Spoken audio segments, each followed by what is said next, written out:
That is, these artists altered the trajectory of Heinz Steinbeck, Jeff Koons, and others by, by continuing to use bits of pop iconography, but then mixing that not with minimalist hard-edged geometric supports, but with the spills and leanings of post-minimal or process art. In this way, all the pop cultural signage, which otherwise would appear static, is instead made part of a larger register that is primarily temporal and unstable. As in Kalinnik and Katie Nolan's work, so in Jim Lambie's and Rachel Harrison's, the link between pop and the temporal is made explicit.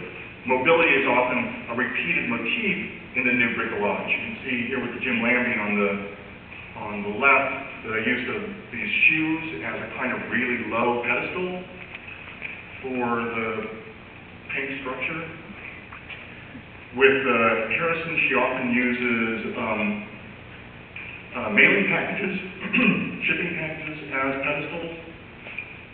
She also uses these low, what do you call these? Dollies, thank you. These low dollies as pedestals. Here in a show called If I Did It from, I think last year or 2 years ago, she uses the styrofoam packing peanuts, as well as around the corner there's another piece that is just some kind of odd structure that's covered by a mover's gray blanket.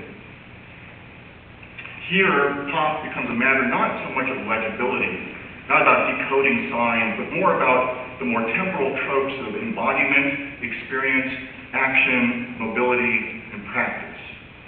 To the degree that all of the piled up and scattered bric-a-brac of this work seems unintegrated, or at least under-integrated, these works appear to refer less to the form-giving of production and more to that state of being, or the state of being put aside, of being stored for later use.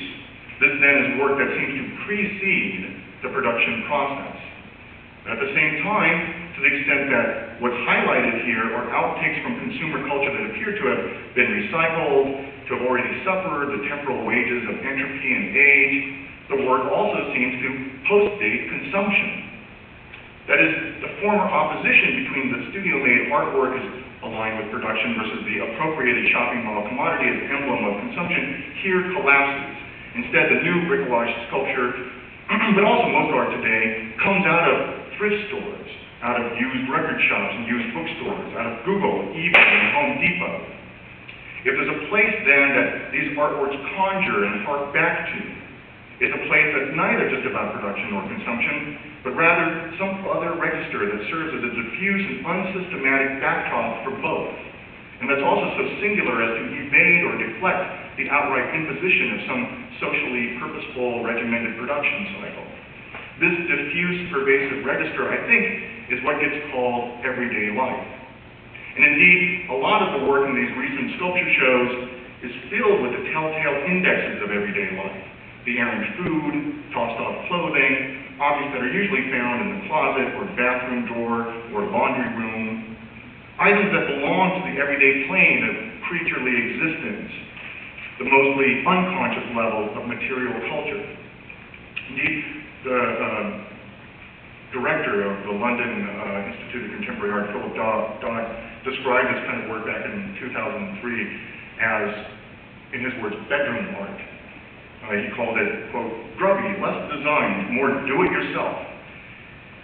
And he also opposed it, which was significant for the market at least. He opposed it to what he called the theatrical art of the Saatchi collection.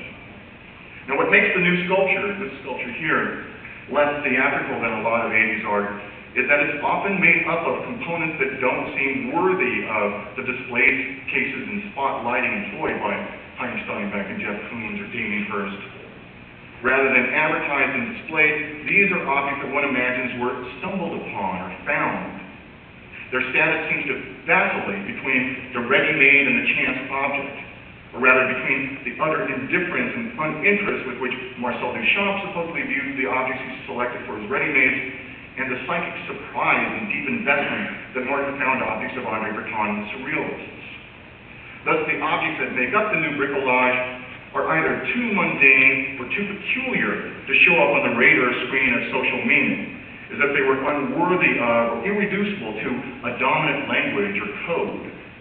This then stands in direct opposition to the tactic adopted by earlier 80s appropriation art, which always submerged, or most often submerged, the commodity object or media image within the look of language, right? Weaving it into that interplay of differences and samenesses whereby, a regular interval would always be used to separate the photographs or the display cases of like elements, as if for the purpose of comparison and contrast.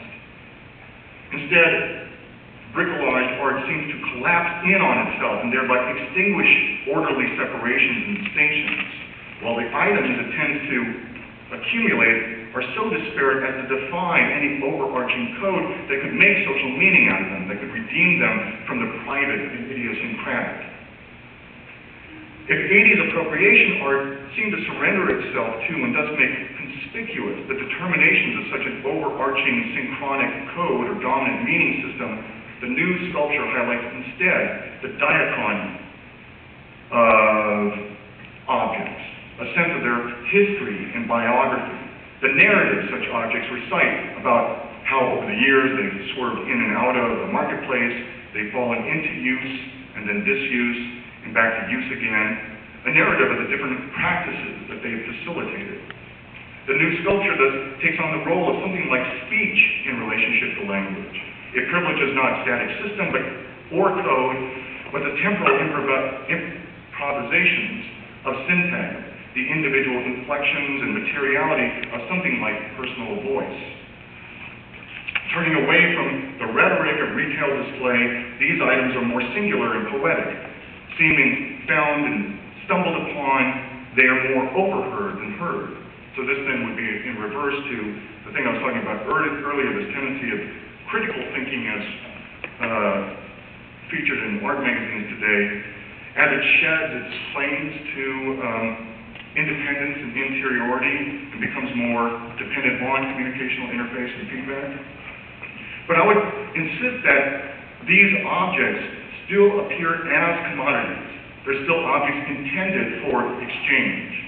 All the disparateness, the throwing together of non sequiturs, suggests the jumble of today's marketplace, the thronging of anonymous strangers who come in contact for the sole purpose of exchanging items. Perhaps this is why such bricolage sculpture is so ubiquitous today, because everything appears to us as ready-made. That is, everything down to the very minutiae of everyday life appears increasingly disembedded and decontextualized, inducted like so much milling information into data banks to be freely mined, filtered, networked into promiscuous and ephemeral ensembles and signifying chains. Indeed, the new bricolage gets at how the marketplace today resembles more and more the bric-a-brac of a messy closet or forgotten storage bin. A calculated form of randomness and surprise is now the new mantra of the business world. For example, a computer company likes to put it, life is random. The scope of the marketplace today seems more infinite than ever, with the expansion of internet retail, the explosion in the resale industry, the penetration of the market further and further into the everyday, into not just clothing, but more and more food and furniture, whereas it used to take me 2 seconds to get a bottle of wine at Vaughn's, because there's really just different sizes of gallo. Now it's like this encyclopedia. The same with like trying to get just a brick of cheese. Right, these things all kind of complimenting or flattering my prowess, my knowledge in this system of distinctions. You could even say that the marketplace extends all the way down now to friendship or social networking. This is an ad for Pepperidge Farm's social networking system.